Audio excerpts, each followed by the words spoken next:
Ang ikalawang sulat ni Pablo sa mga taga-Tesalonika. Unang kabanata. Mula kay Pablo kasama sina Silas at Timoteo. Mahal kong mga kapatid sa iglesia diyan sa Tesalonika na nasa Diyos na ating Ama at sa Panginoong Hesukristo. Sumainyo nawa ang biyaya at kapayapaang galing sa Diyos Ama at sa Panginoong Hesukristo. Ang pagbabalik ni Kristo at ang paghuhukom. Mga kapatid, lagi kaming nagpapasalamat sa Diyos dahil sa inyo. Nararapat lang na gawin namin ito dahil patuloy na lumalago ang pananampalataya nyo kay Kristo at pagmamahalan sa isa't isa. Kaya naman ipinagmamalaki namin kayo sa mga iglesia ng Diyos sa ibang lugar dahil sa katatagan at pananampalataya nyo, sa kabila ng lahat ng dinaranas ninyong paghihirap at pag-uusig. Nagpapatunay ang mga ito na makatarungan ang hatol ng Diyos, dahil ang dinaranas ninyong paghihirap para sa kaharian niya ay gagamitin niyang patutuo na karapat-dapat nga kayong mapabilang dito. Gagawin ng Diyos ang nararapat. Tiyak na pahihirapan niya ang mga nagpapahirap sa inyo. At kayong mga naghihirap ay bibigyan niya ng kapahingahan kasama namin. Mangyayari ito pagbalik ng Panginoong Hesus galing sa langit, kasama ng makapangyarihan niyang mga anghel. Darating siyang napapalibutan ng nagliliyab na apoy, at parurusahan niya ang mga hindi kumikilala sa Diyos at hindi sumusunod sa magandang balita tungkol sa ating Panginoong Hesus. Parurusahan sila ng walang hanggang paghihirap at pagkawalay sa Panginoon, at hindi na nila makikita pa ang dakila niyang kapangyarihan. Mangyayari ito sa araw ng pagbabalik niya, at papapurihan at pararangalan siya ng mga pinabanal niya na walang iba kundi ang lahat ng sumasampalataya sa Kanya. Kabilang kayo rito, dahil sumampalataya kayo sa ipinahayag namin sa inyo. Ito ang dahilan kung bakit lagi namin kayong ipinapanalangin. Dalangin namin na tulungan sana kayo ng Diyos na mamuhay ng karapat-dapat bilang mga tinawag niya. At dalangin din namin na sa tulong ng kapangyarihan niya, magawa niyo ang lahat ng mabubuting bagay na gusto ninyong gawin dahil sa inyong pananampalataya. Sa ganitong paraan, mapaparangalan niyo ang ating Panginoong Hesus, at kayo naman ay mapaparangalan niya ayon sa biyaya ng ating Diyos at ng Panginoong Hesukristo. Ikalawang kabanata. Ang mga mangyayari bago bumalik ang Panginoon. Tungkol naman sa pagbabalik ng ating Panginoong Hesukristo at sa pagtitipon natin sa Kanya, hinihiling namin mga kapatid na huwag kayong mag-alala o mabahala dahil sa mga taong nagsasabing bumalik na ang Panginoon. Huwag kayong maniwala kahit sabihin pa nilang sinabi ito ng Espiritu sa kanila, nabalitaan, o nabasa man sa isang sulat na galing daw sa amin. Huwag kayong magpadaya sa kanila sa anumang paraan, sapagkat hindi darating ang araw ng pagbabalik ng Panginoon hanggat hindi pa nagsisimula ang huling paghihimagsik ng mga tao sa Diyos, at hindi pa dumarating ang masamang tao na itinalaga sa walang hanggang kaparusahan.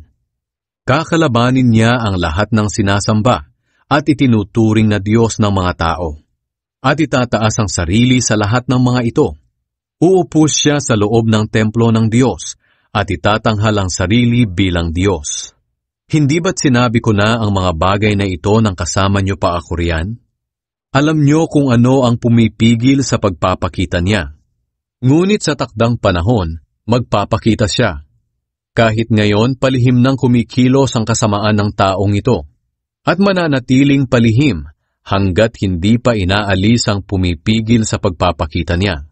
Ihahayag siya kapag inalis na ang pumipigil. Ngunit sa pagdating ng Panginoong Hesukristo, papatayin niya ang masamang taong ito sa pamamagitan lang ng isang ihip niya. Ihahayag ang taong masama na taglay ang kapangyarihan ni Satanas. Gagawa siya ng lahat ng uri ng nakalilinlang na himala, kababalaghan at kamanghamanghang bagay. Gagamitin niya ang lahat ng uri ng pandaraya sa mga taong mapapahamak.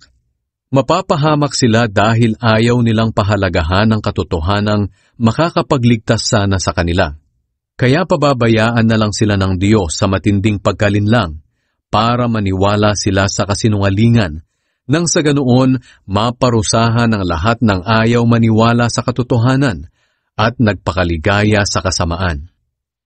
Pinili kayo para hindi mahatulan. Mga kapatid, lagi kaming nagpapasalamat sa Diyos dahil sa inyo na mga minamahal ng Panginoon, at nararapat lang kaming magpasalamat.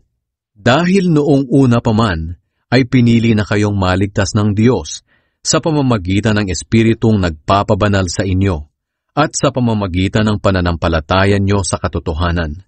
Tinawag kayo ng Diyos sa pamamagitan ng magandang balita na ipinahayag namin sa inyo para makabahagi kayo sa kadakilaan ng Panginoong Hesukristo.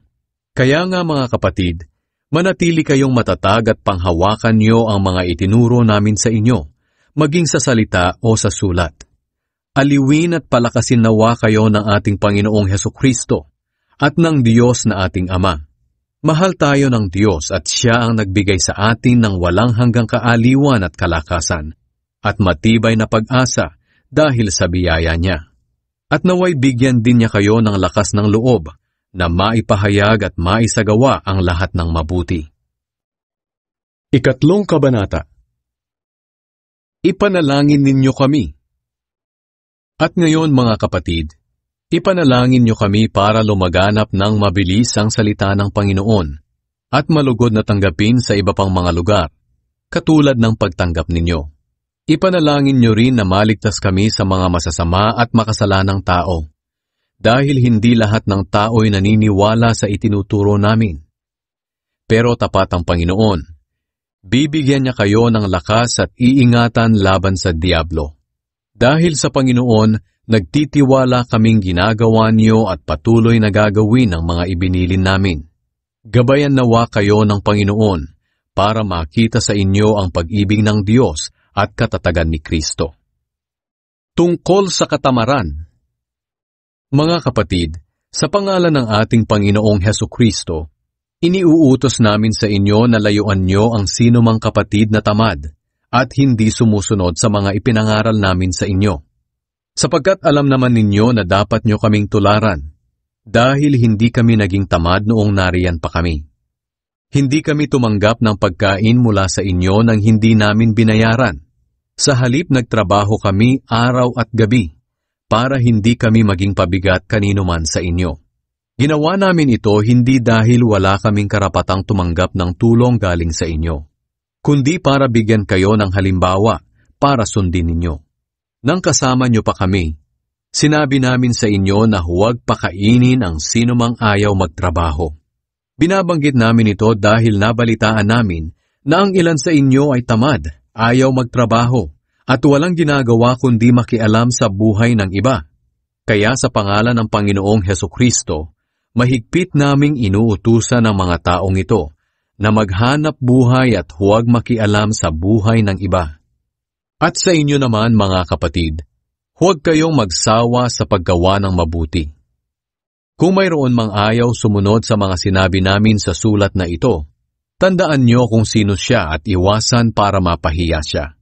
Ngunit huwag niyo siyang ituring na kaaway, kundi paalalahanan siya bilang kapatid. Paalam at bendisyon.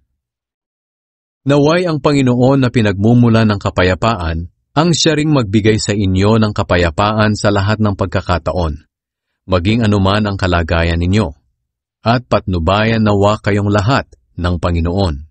Akong si Pablo ang mismong sumusulat ng pagbating ito. Binabati ko kayong lahat. Ganito ang ginagamit kong paraan sa lahat ng sulat ko, para malaman nyo na ako nga ang sumulat. Pagpalain nawa kayong lahat ng ating Panginoong Hesukristo.